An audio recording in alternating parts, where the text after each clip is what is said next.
Welcome to Rack of the Week 162. I want to say welcome to my newest patron, Kimberly, and YouTube members, Johnny and Steve H. This week, what is going on? Do you guys hear that? What is that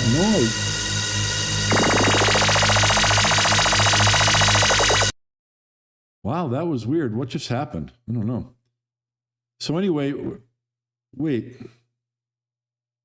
My computer says it's April 20th, but I was recording this on the 12th. What in the... I think I just got abducted by aliens. No, I was hacked last weekend, and that's why this Rack of the Week is late. Let's get into it. This will be a quick one. This is a pretty classic break shot to start this rack, and I'm kind of in aggressive mode, so that was a deflection off the rack. It wasn't draw. I headed at an angle where I'm hitting the top side of that rack ball and coming up, and I wanted to make sure I got a good spread on the ball. So that's what happened.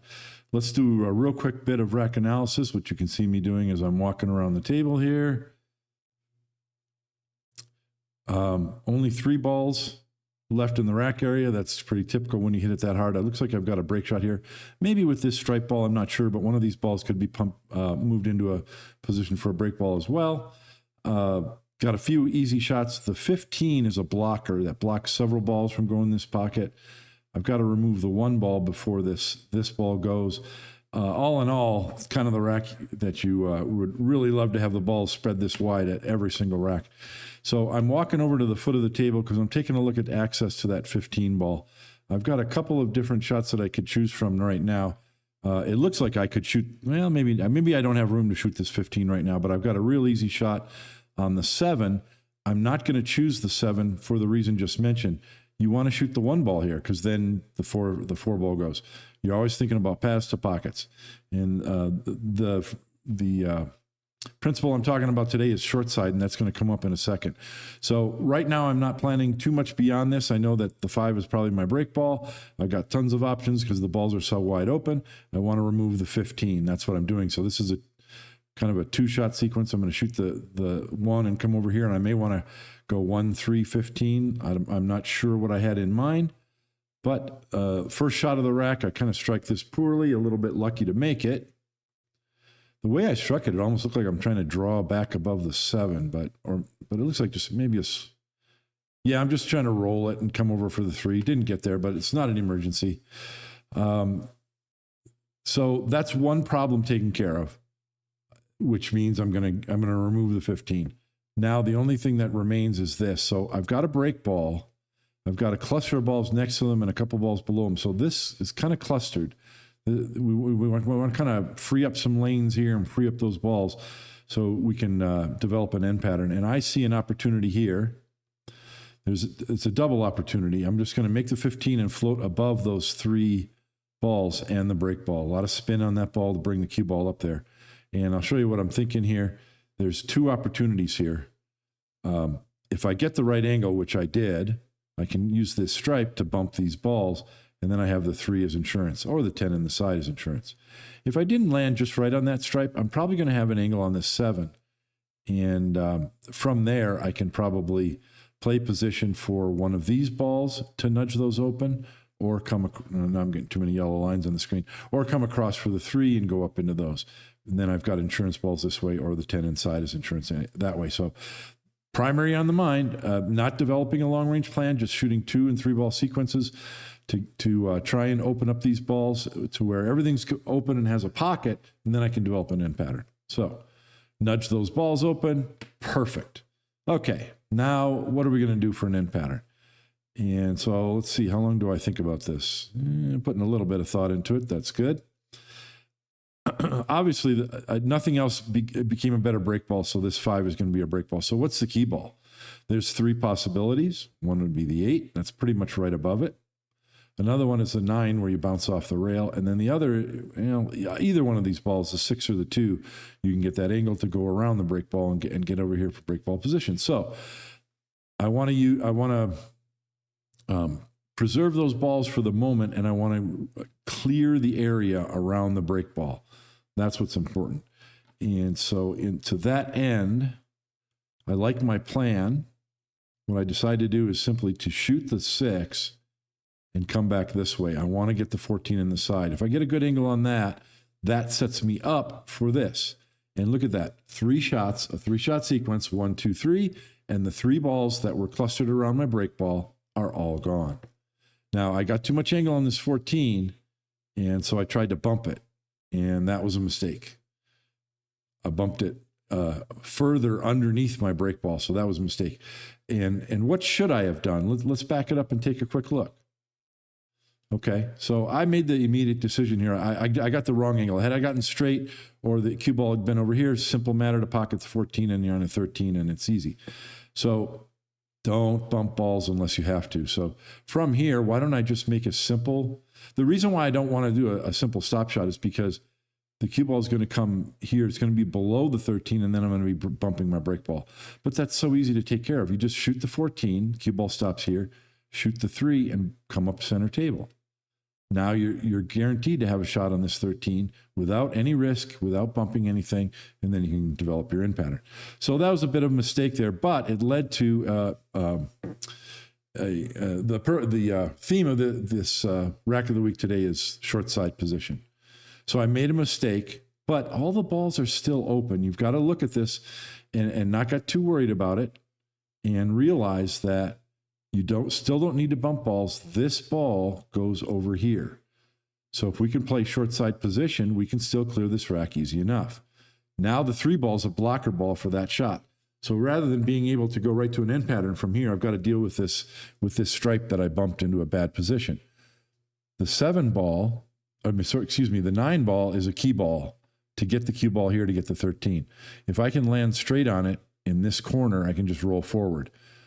Conversely, the other way to get there is this 2 ball, an angle on the 2 or getting the cue ball on this side of the 2. I can get my cue ball over here to short side. So it doesn't take me very long. Take a look at this. I've got to get short side on that 13 right away or I can't get out of the rack. And I decide to go forward with some left spin, just get that cue ball married to the bottom rail close to the 2. Simple matter now, just roll forward. I do something funny here. I do funny things all the time, but I don't mean to. So I'm focused on, yay, I got short side position on the 13. Where am I going to go from here? I'm going to shoot the 13 and the cue ball is going to go this direction. What do I want to play position for? And I didn't take a moment to realize, oh, I'm perfectly straight on the 9 ball in the corner up here.